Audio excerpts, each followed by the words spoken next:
بسم الله الرحمن الرحیم.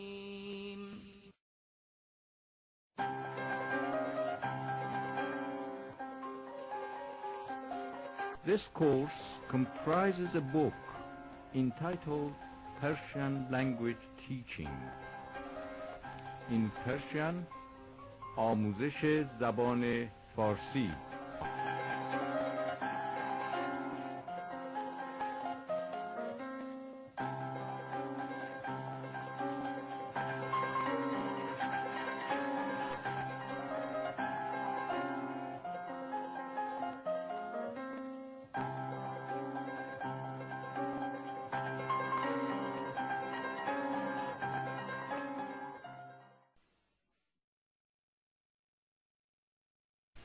فصل اول، درس اول. فصل پاییز. ماه مهر است. اکنون خورشید زودتر غروب می کند و روزها کم کم کوتاه‌تر می شوند. گاهی در آسمان آبی لکه های ابر سیاه دیده می شود. باد پاییز ابرها را به این طرف و آن طرف میبرد. گاهی هم چند قطره باران بر زمین میریزد. برگ درختان کم کم رنگ تازه‌ای به خود میگیرد. بعضی زرد، بعضی نارنجی و بعضی دیگر قرمز میشوند. تغییر رنگ برگها رسیدن پاییز را خبر می‌دهد. میوه‌های پاییزی رسیده و خوشمزه شدند. وقت آن رسیده است که باغبانان میوه‌ها را بچینند و شاخه‌های سنگین و پربار درخت‌ها را سبک کنند. باغبان‌ها پس از چیدن میوه‌ها آنها را در جعبه می‌ریزند و به بازار می‌برند. پاییز فصل سیب سرخ خراسان، خربزه شیرین اصفهان، انگور زرین شیراز و انار سابه است. در پاییز گل‌های زیبایی مانند گل داوودی و گل مریم فراوان است. ماه مهر، اولین ماه خزان، هنگام باز شدن مدرسه ها و شروع کار و کوشش دانش آموزان و معلمان است. مترادف: پاییز، خزان، اکنون، حالا، کم کم، خرده خرده، طرف، سو، سمت، تازه، جدید، نو، بعضی، برخی، قرمز. سرخ. وقت آن رسیده است که هنگام یا موقع آن است که پربار، پر میوه، پس از، بعد از، زر، طلا، زرین، طلایی، اولین، نخستین، مانند، مثل، فراوان، زیاد، بسیار، هنگام، موقع، وقت، شروع، آغاز، کوشش، تلاش، دانش آموز، شاگرد مدرسه. متضاد: زودتر، دیرتر، غروب کردن، طلوع کردن، کوتاهتر، بلندتر، درازتر، روز، شب، رسیده، نارس، کال، خوشمزه، بدمزه، سنگین، سبک، پربار، کمبار، پس از، پیش از، قبل از، زیبا، زشت، فراوان، کمیاب، اولین، آخرین، باز، بسته، شروع، پایان، فعل مثبت. فعل منفی.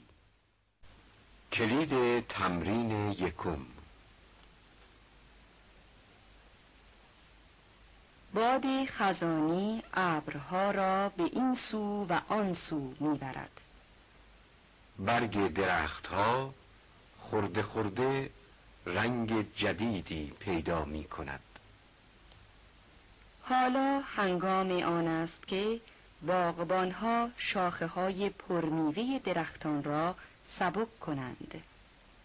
برخی از برگها زرد و بعضی نارنجی و برخی دیگر سرخ می شوند. باغبانها بعد از چیدن میوه‌ها آنها را به بازار میبرند. حالا موقع چیدن انگور طلایی و سیب قرمز است. ماه مهر موقع باز شدن مدرسه ها و آغاز کار و تلاش شاگردان مدرسه است. نخستین ماه خزان ماه مهر است. انگور طلایی مثل طلا زرد است.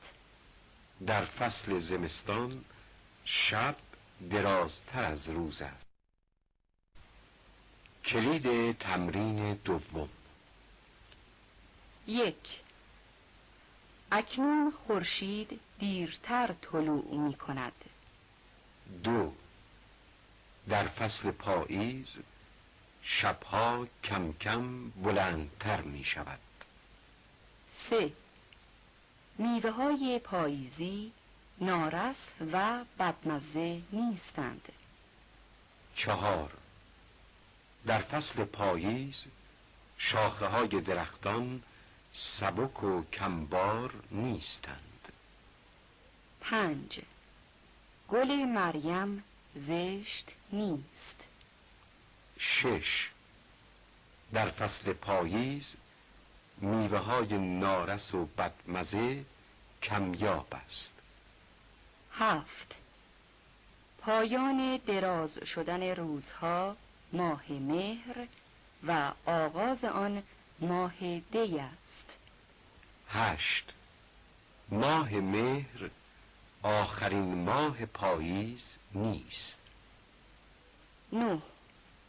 شروع فصل خزان آخرین روز از ماه دی نیست. 10. عصر پنج شنبه بعضی از مغازه ها بسته‌اند و برخی باز هستند. 11. خربزه اصفهان پیش از سیب خراسان و پس از انار ساوه به بازار می آید. کلید تمرین سوم. 1. در فصل پاییز روز بلندتر است یا شب؟ در فصل پاییز شب بلندتر از روز است. 2. آیا در ماه مهر برگ درختان کاملا سبز است؟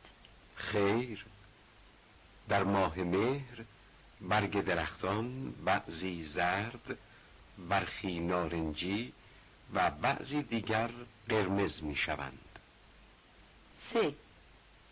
در چه ماهی مدرسه ها شروع به کار می کنند؟ مدرسه ها در ماه مهر آغاز به کار می کنند. 4. معنی آسمان آبی چیست؟ آسمان آبی یعنی رنگ آسمان مثل رنگ آب آبی است. 5. در چه ماهی باغبانها میوه ها را می چینند؟ باغبانها در ماه مهر میوه ها را می چینند. 6. آیا در فصل خزان گل کمیاب است؟ خیر، در فصل خزان گلهایی مانند گل مریم و گل داوودی فراوان است. 7. چطور می‌فهمیم که پاییز آمده است؟ از تغییر رنگ برگ‌ها و کوتاه شدن روزها می‌فهمیم که پاییز آمده است. 8. در فصل پاییز چه میوه‌هایی زیاد است؟ سیب، خربزه، انگور و انار در فصل پاییز فراوان است. 9. در ماه مهر آیا ابر در آسمان فراوان است یا کم؟ در ماه مهر گاهی لکه‌های ابر در آسمان دیده می شود. در ماه مهر ابر در آسمان کم است. 10. در نخستین ماه خزان آیا باران زیاد می‌بارد؟ خیر، در ماه مهر گاهی چند قطره باران می‌بارد. در ماه مهر باران کم می‌بارد. 11. چه کسی میوه‌ها را از درخت می‌چیند؟ باغبان‌ها میوه‌ها را از درخت می‌چینند. مفرد و جمع. پدر، پدران، معلم، معلمان، دانش آموز، دانش آموزان، بزرگ.